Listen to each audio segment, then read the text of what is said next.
삼국지는 혼란의 시대이자 동시에 수많은 영웅들이 운명을 걸고 싸운 거대한 무대였습니다. 그 중에서도 간웅겐쇼이라 불린 조조는 수많은 전쟁 속에서 수백 명의 장수들과 맞섰죠. 하지만 여러분은 알고 계셨나요? 조조조차 이름만 들어도 두려워했던 장수가 있었다는 사실을요. 그가 가장 손에 넣고 싶어 했던 인물, 그리고 한순간의 방심으로 인해 생명을 잃을 뻔한 적까지. 오늘 영상에서는 조조를 공포에 몰아넣은 최강의 무장들을 공개합니다. 삼국지의 숨겨진 이야기와 짜릿한 전투의 순간들을 좋아하신다면 구독과 좋아요 잊지 마세요. 당신이 몰랐던 진짜 삼국지가 지금 시작됩니다. 8. 화웅 조조가 처음으로 두려움을 느낀 순간 후한의 말기 천하는 이미 혼란에 빠져 있었다. 황실의 권위는 무너졌고 각지에서는 군웅들이 일어나 서로의 야망을 겨루고 있었다. 그 가운데서 한 인물이 조용히 세력을 키워가고 있었다. 그가 바로 조조. 사람들은 그를 간운, 즉 교활하면서도 두려운 영웅이라 불렀다. 조조는 뛰어난 지략과 냉철한 판단력으로 유명했지만 그의 앞길이 처음부터 순탄했던 것은 아니었다. 그가 처음으로 전장의 냉혹함을 실감하고 또 한 인간으로서의 두려움을 느낀 순간이 있었다. 그것은 바로 서량의 맹장 화웅과 마주했을 때였다. 서기 190년 폭군 동탕의 이 한나라 황제를 소나귀에 넣고 마음대로 나라를 농락하던 시기였다. 그의 횡포에 분노한 제후들이 모여 마침내 18로 제후연합군을 결성했다. 조조도 이 연합에 참여하며 이번 전쟁을 통해 세상에 이름을 알릴 기회를 노렸다. 하지만 연합군이 출정하자마자 그들 앞에 거대한 장벽이 나타났다. 바로 동탁의 선봉장 화웅이었다. 서량 출신의 화웅은 몸집이 크고 힘이 장사였으며 전투 감각이 남달랐다. 그는 혼자서 수천 명의 병사를 뚫고 나아갈 정도의 기세를 가졌다고 전해진다. 화웅이 연합군 앞에 나타나 결투를 요청했을 때 그 눈빛에는 오만함과 자신감이 가득했다. 처음에 나선 두 장수 유성과 수가 반복만은 단 몇 한 만에 목이 잘려 전장에 쓰러졌다. 연합군 진영은 공포에 휩싸였고 아무도 다시 나서려 하지 않았다. 그 모습을 바라보던 조조는 침착하게 상황을 살피며 이렇게 말했다. 동탁의 장수 중 겨우 넷째가 저 정도라면 여포는 도대체 어떤 정도라면 괴물일까? 그 말에는 단순한 두려움이 아닌 냉정한 분석이 담겨 있었다. 조조는 이때 깨달았다. 전쟁은 단순히 숫자나 명성으로 이기는 것이 아니라 진정한 인재가 있어야 이길 수 있다는 사실을. 그때 연합군 속에서 3명의 낯선 인물이 나섰다. 유비, 관우, 장비. 아직 이름조차 널리 알려지지 않은 작은 세력의 장수들이었다. 그중 관우가 앞으로 나서며 조용히 말했다. 제가 화웅을 베겠습니다. 제후들은 비웃었다. 저 이름도 모르는 자가 화웅을 이긴다고? 그러나 조조는 달랐다. 그는 관우의 눈빛 속에서 흔들림 없는 결의를 보았다. 조조는 술 한 잔을 따라 건네며 말했다. 이 술을 마시고 나가 승리하시오. 관우는 고개를 저으며 답했다. 술이 식을 틈도 필요 없습니다. 그는 그대로 말을 몰아 전장으로 나갔다. 잠시 후 아직 술잔에 김이 식기도 전에 관우는 돌아왔다. 그의 손에는 화웅의 머리가 들려 있었다. 모두가 놀랐고 조조는 묵묵히 그 모습을 바라보았다. 그 순간 조조는 확신했다. 이 사내는 언젠가 반드시 천하를 뒤흔들 인물이라는 것을. 비록 화웅은 조조의 인생에서 가장 큰 적은 아니었지만 그는 조조에게 중요한 깨달음을 주었다. 전쟁에서 가장 무서운 것은 무력도 군사도 아니다. 진정한 영웅을 알아보는 눈, 그것이 천하를 얻는 첫걸음이었다. 7. 손체. 조차도 경계한 작은 패왕. 후한 말기의 중국은 피로 물든 혼란의 시대였다. 권력은 무너졌고 영웅들은 각지에서 일어나 천하를 차지하기 위해 싸웠다. 그 가운데 젊은 나이에 이름을 떨치며 강동을 평정한 사내가 있었다. 그가 바로 손체. 세상은 그를 작은 패왕 처바원이라 불렀다. 손책은 단순한 무장이 아니었다. 그는 뛰어난 지략과 결단력을 겸비한 지도자였고 무엇보다도 누구보다 강렬한 야망을 품고 있었다. 심지어 조조처조차 그를 함부로 대하지 못했다. 조조는 손책을 두고 광경과는 다툴 수 없다 라고 말하며 직접 맞붙기보다는 피하고자 했다. 손책은 175년에 태어났다. 그의 아버지 손견은 동안 말기 유명한 장수로 뛰어난 무공과 충성심으로 이름을 떨쳤다. 어린 손책은 어려서부터 아버지를 닮아 용맹했고 기계가 남달랐다. 그러나 그의 인생은 일찍부터 비극으로 물들었다. 손견이 191년 형주자사 유표와의 전투 중 전사한 것이다. 그때 손책은 겨우 17살, 동생 손권, 은 10살에 불과했다.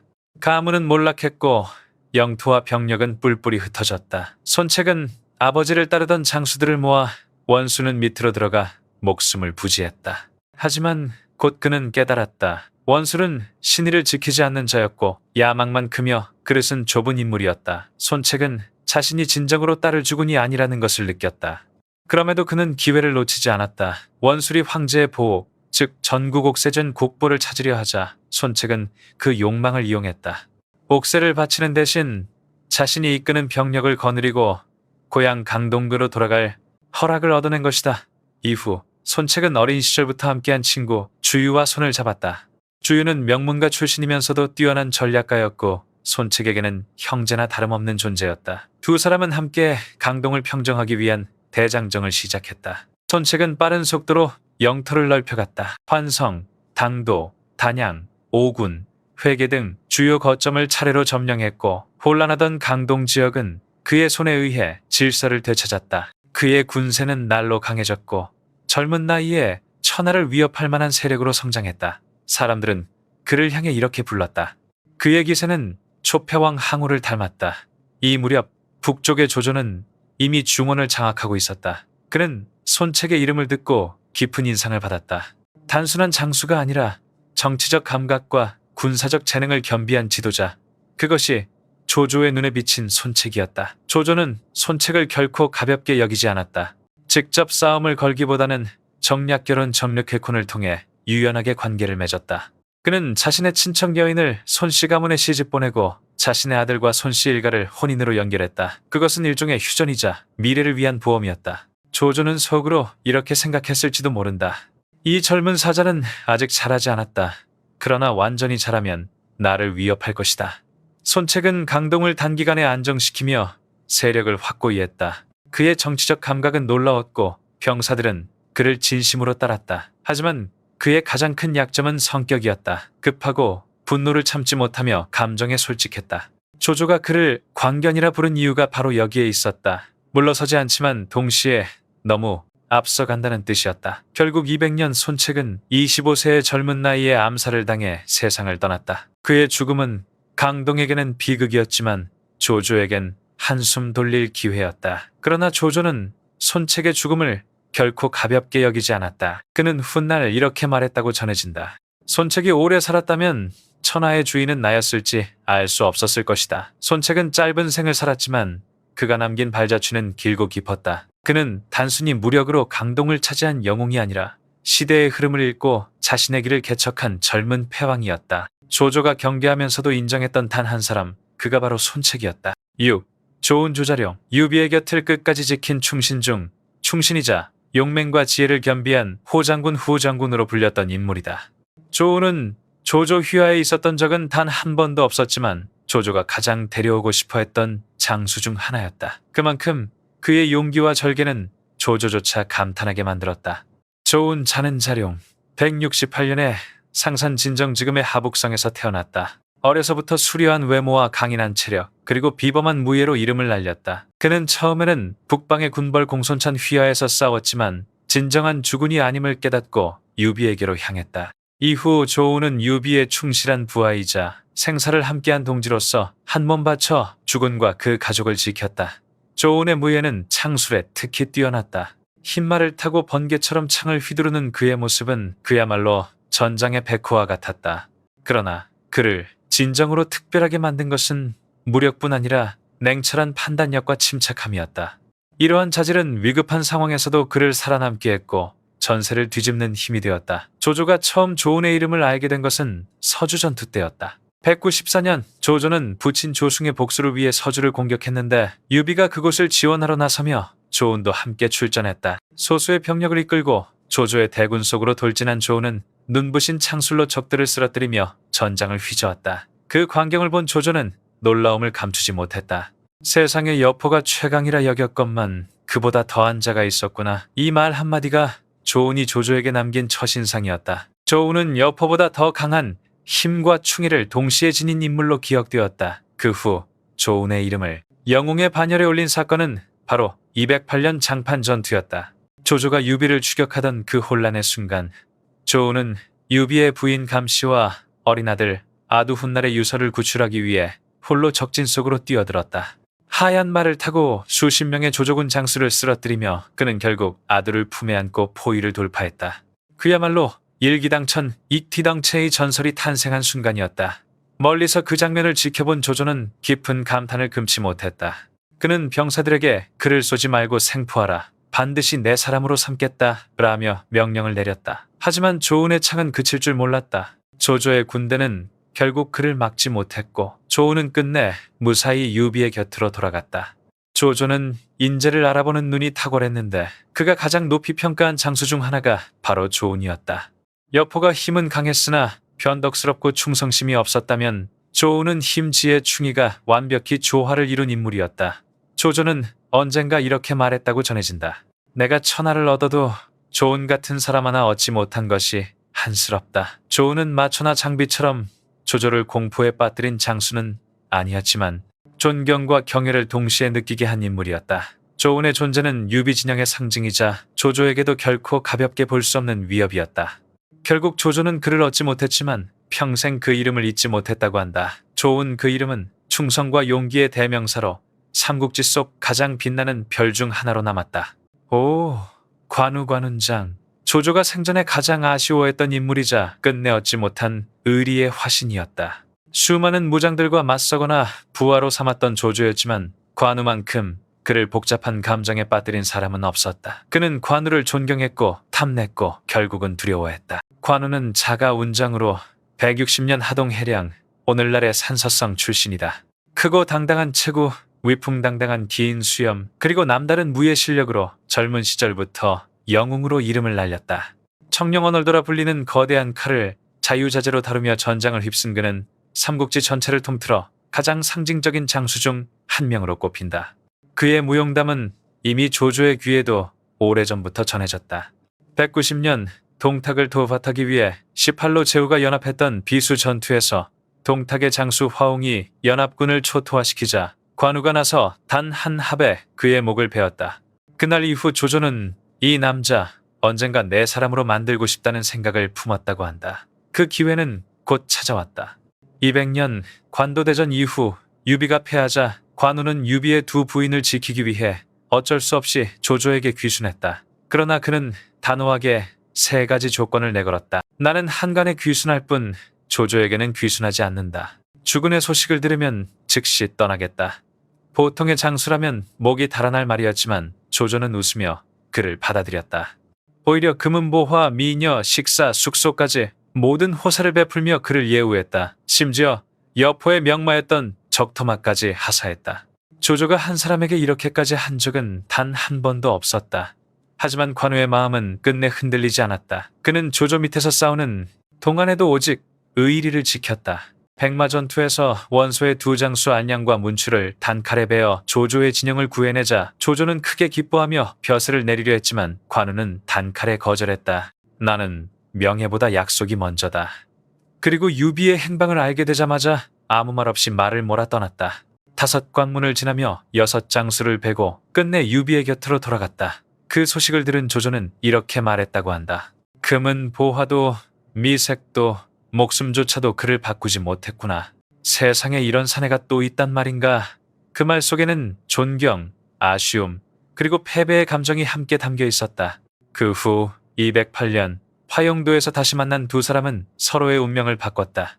적벽대전에서 패퇴한 조조가 도망치는 길목을 관우가 막고 있었던 것이다. 그때 관우는 충분히 복수할 수 있었지만 조조가 자신에게 베풀었던 은혜를 잊지 않고 길을 열어주었다. 조조는 목숨을 건진 후에도 오래도록 그날을 잊지 못했다고 한다. 조조에게 관우는 단순한 적장이 아니었다. 그는 유비진영의 상징이자 자신이 절대 가질 수 없는 충의존 그 자체였다. 조조는 관우를 두려워했지만 동시에 그를 진심으로 존경했다. 그리고 훗날 그가 말했다는 일화는 지금도 전해진다. 나는 천하를 얻었지만 관운장 같은 사내 하나 얻지 못했구나. 조조에게 관우는 적이 아니라 거울이었다. 자신의 부족함을 비춰주는 존재이자 세상이 결코 손에 넣을 수 없는 이상이었다. 삼국의 시대가 끝난 지금도 관우의 이름은 충의의 상징으로 남아있다. 그리고 조조가 남긴 그 한마디는 오늘날까지도 사람들의 가슴에 울려 퍼진다. 장비장애. 천둥처럼 울려 퍼지는 포효, 불같은 성격, 그리고 괴력으로 대변되는 전장의 괴수였다. 삼국지 속 수많은 무장 중에서도 장비는 조조에게 두려움 그 자체로 남은 몇 안 되는 인물이었다. 조조가 그를 얻고자 한 적은 없지만 그의 이름 석자는 조조의 기억 깊숙이 각인되어 있었다. 감히 건드리면 화를 자초한다는 경고처럼 말이다. 장비는 자가 일등예로 167년 탁군 출신이다. 거구의 흉포한 얼굴, 범처럼 빛나는 눈, 검은 수염이 턱을 덮는 그의 모습은 그 자체로 전장의 공포였다. 그의 주무기는 835바샤머라는 긴 창으로 한 번 휘두르면 수십 명이 피를 흘리며 쓰러졌다. 장비의 힘은 일성하의 만군이 떤다, 이싱샤의 만군이 떤다는 말로 요약될 만큼 압도적이었다. 성격은 거칠고 불같았지만 그 내면엔 유비에 대한 절대적인 충성과 의리가 자리했다. 그는 싸움이 벌어지면 가장 앞장서 달려들었고 상대가 누구든 주저하지 않았다. 하지만 그 격렬한 성미 때문에 종종 냉정을 잃기도 했고 이는 조조가 그를 경계한 이유이기도 했다. 조조가 처음 장비의 이름을 듣게 된 건 호로관 전투였다. 당시에 18로 제후가 동탁 더파를 위해 모였을 때 여포가 등장해 연합군을 초토화시켰다. 그때 유비, 관우, 장비 세 형제가 나란히 나서 여포와 맞붙은 싸움이 바로 사명전 여포산 잉찬호부다. 그 싸움에서 장비는 여포와 배겨 합을 주고받으며 물러서지 않았다. 그 광경을 멀리서 지켜본 조조는 관우보다 강한 장비라 과연 유비가 쉽게 무너지지 않겠군이라 중얼거렸다고 한다. 하지만 조조를 진심으로 놀라게 만든 건 장비가 혼자서 그의 대군을 막아섰던 장판교 전투였다. 적벽패전 후 퇴각 중인 유비를 조조가 추격하던 때 장비는 단신으로 다리 위에 섰다. 등 뒤엔 먼지가 자욱했고 앞에는 조조의 수만 대군이 몰려오고 있었다. 그는 창을 거꾸로 세우며 외쳤다. 나는 연나라의 장익덕이다. 누가 감히 나와 겨루겠는가. 그 외침이 번개처럼 울리자 조조의 군사들이 공포에 질려 멈춰섰다. 앞장서던 하우걸은 그 자리에서 말에서 떨어져 죽었다. 순식간에 대열이 무너졌고 조조는 전율했다. 그는 속삭였다. 관우가 말하길 자신보다 무서운 자가 셋째 장비라 했지. 그 말이 사실이었군. 조조는 즉시 군을 후퇴시켰다. 그날 이후 조조는 명단 한쪽에 장익덕이라는 이름을 적어두며 명령을 내렸다. 이 차원은 정면으로 싸우지 말라. 조조에게 장비는 단순한 적장이 아니었다. 그는 마치 통제 불가능한 야수 같았다. 강력하지만 다루기 어려운 존재. 조조가 원하는 장수는 강하면서도 순종적인 자였지만 장비는 폭풍 그 자체였다. 그래서 조조는 그를 얻고자 하지 않았다. 그 대신 멀리서 경계하며 두려워했다. 그는 관우에게서 의리를, 조운에게서 냉철함을 봤다면 장비에게선 압도적인 생명력을 봤다. 조조의 기록에 따르면 그는 이렇게 평했다고 한다. 장익덕은 하늘이 내린 맹장이다. 그러나 그 성질은 인간이 다스릴 수 없다. 결국 조조는 장비를 두려워하면서도 그 존재를 인정할 수밖에 없었다. 단 한 번의 포효로 천하의 병사들을 떨게 만든 사내. 그 이름 장비. 그는 진정 공포로서 조조의 기억에 남은 유일한 무장이었다. 3. 여포. 인간 중의 여포, 말 중의 적토. 인중여포, 마중적토, 인존로부, 마중식사토. 사람 중엔 여포, 말 중엔 적토. 이 한마디는 삼국시대 최강의 무장을 완벽하게 표현하는 말입니다. 여포는 압도적인 무력과 신궁 같은 활솜씨, 그리고 전장에서의 위세로 인해 그 누구도 쉽게 다가설 수 없는 존재였습니다. 조조조차도 그를 상대로 싸우며 생사의 경계를 넘나들었고 결국 여포를 처형했지만 마음속 깊은 곳에서는 경외심과 두려움을 동시에 느꼈다고 전해집니다. 서량위의 혹독한 환경에서 태어난 여포는 어릴 적부터 남다른 체력과 전투 감각을 지녔습니다. 성인이 된 후에는 붉은 명마 적토마를 타고 방천하극을 휘두르며 전장을 누비는 그의 모습이 마치 신장긋 같았다고 합니다. 특히 국문의 화살을 쏘아 분쟁을 멈춘 일화셔지연맨은 그의 활솜씨를 전설로 남겼습니다. 멀리 떨어진 창의 고리를 한 발의 화살로 꿰뚫어 양쪽 군이 싸움을 멈출 정도였죠. 하지만 여포의 삶은 끝내 배신과 야망으로 얼룩졌습니다. 그는 한때 스승과도 같던 정원들을 죽이고 그를 회유한 동탁내에게 붙었다가 다시 미녀 초선대원의 계책에 넘어가 동탁마저 살해했습니다. 용맹한 만큼이나 변덕스러운 성품은 결국 그를 외롭게 만들었죠. 조조와 여포가 처음 마주친 것은 18로 연합군이 동탁을 토벌하던 호로관 전투에서였습니다. 그곳에서 여포는 혼자서 유비관우 장비 삼형제를 상대로 싸워 밀리지 않았고 그 광경을 본 조조는 속으로 이 자는 절대 얕볼 수 없다고 느꼈습니다. 194년 조조는 부친 조승의 원수를 갚기 위해 여포가 점거한 복양을 공격합니다. 처음엔 여포를 무식한 장수라 여겼지만 여포는 참모 진공과 함께 교묘한 전략으로 조조를 대패시켰습니다. 조조의 진영은 불타고 군은 와해되었으며 조조 본인은 팔에 화상을 입은 채 가까스로 도망쳤습니다. 그날 이후 조조는 여포를 두려워하게 되었습니다. 세월이 흘러 두 사람은 다시 합의성 차비에서 맞붙습니다. 조조는 물길을 돌려 성을 잠기게 하는 전술을 펼쳤고 결국 여포는 부하들의 배신으로 사로잡히게 됩니다. 죽음 앞에서 여포는 나를 살리면 천하를 평정할 수 있을 것이다 라며 조조에게 항복을 청했습니다. 조조는 잠시 고민했지만 곁에 있던 유비가 그는 이미 2번 주군을 죽였습니다. 다시 배신하지 말란 법이 있겠습니까? 라고 일깨워주자 결단을 내렸습니다. 결국 여포는 교수형을 당했고 천하무쌍의 모장은 그렇게 생을 마감했습니다. 조조는 끝내 여포의 재능을 아깝게 여겼고 그의 말 적토마를 남겨 관우에게 하사했습니다. 이는 여포의 용맹을 인정한 상징적인 행위이기도 했습니다. 여포는 힘으로는 천하제일이었으나 마음은 그만큼 약했다는 평가를 받습니다. 그의 죽음은 조조에게도 후세에도 하나의 교훈을 남겼습니다. 무력만으로는 천하를 얻을 수 없다. 이 장유로 조조가 가장 믿고도 두려워한 사나이.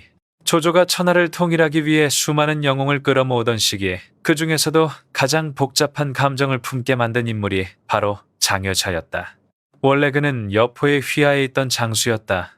여포가 패망하고 조조에게 포로로 잡혔을 때 장여도 함께 사로잡혔다. 조조는 그를 죽이려 했지만 관우가 직접 나서 이 사람은 반드시 쓸모있는 인재입니다라며 구명하자 목숨을 건질 수 있었다. 그날 이후 장유는 조조의 군문에 몸을 맡기게 되었다. 조조는 장유를 단순한 무장이 아니라 지략과 결단력을 겸비한 진짜 장수로 평가했다. 그는 힘만 앞세운 장수들과 달리 냉철했고 상황 판단이 빠르며 전장에서는 번개처럼 움직였다. 그의 이름을 천하에 각인시킨 사건은 바로 합비 전투였다. 그때 손권이 수만의 대군을 이끌고 북진했을 때 장유는 고작 몇천 명으로 맞섰다. 그는 오히려 선제 공격을 감행해 손권의 진영을 정면으로 급습했다. 수가 적다고 물러서면 반드시 패한다는 믿음으로 장유는 적의 중심을 찔렀고 손권은 직접 목숨을 부지하기 위해 퇴각해야 했다. 이 전투는 조조의 입장에서 보면 기적에 가까운 승리였으며 장유의 이름은 이때부터 조조의 최강방패로 불리게 되었다. 하지만 조조의 마음은 단순하지 않았다. 그는 늘 이렇게 말하곤 했다. 차라리 내가 천하의 사람을 배신할지언정 천하의 사람이 나를 배신하게 두지는 않겠다. 이 말 속에는 천재들을 향한 불안이 담겨 있었다. 조조는 장유를 누구보다 신뢰했지만 동시에 그를 경계했다. 그 이유는 단순했다. 장유는 여포의 옛 부하였고 군사들을 완벽히 장악한 독립적인 영웅이었기 때문이다. 조조는 장유의 충성심을 믿으면서도 마음 한켠으로는 이 인물이 만약 마음을 돌리면 하는 생각을 떨칠 수 없었다. 그만큼 장유는 위험할 정도로 완벽한 인물이었다. 용맹하고 냉철하며 무엇보다 군심을 얻는 법을 아는 사람이었기 때문이다. 하지만 세월이 흘러도 장유는 한 번도 조조를 배신하지 않았다. 그는 늘 전선의 맨 앞에서 싸웠고 명령에 충실했으며 명예보다 나라를 우선시했다. 조조가 가장 두려워했던 건 배신이 아니라 이런 인물을 잃는 것이었다.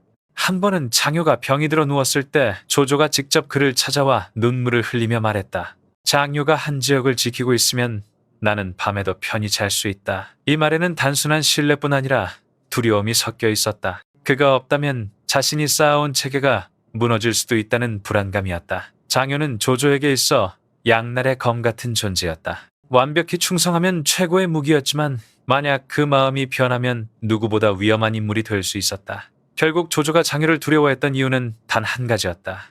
그는 누구보다 인간을 잘 아는 사람이었고 장유가 가진 힘과 의지의 무게를 뼈저리게 알고 있었기 때문이다.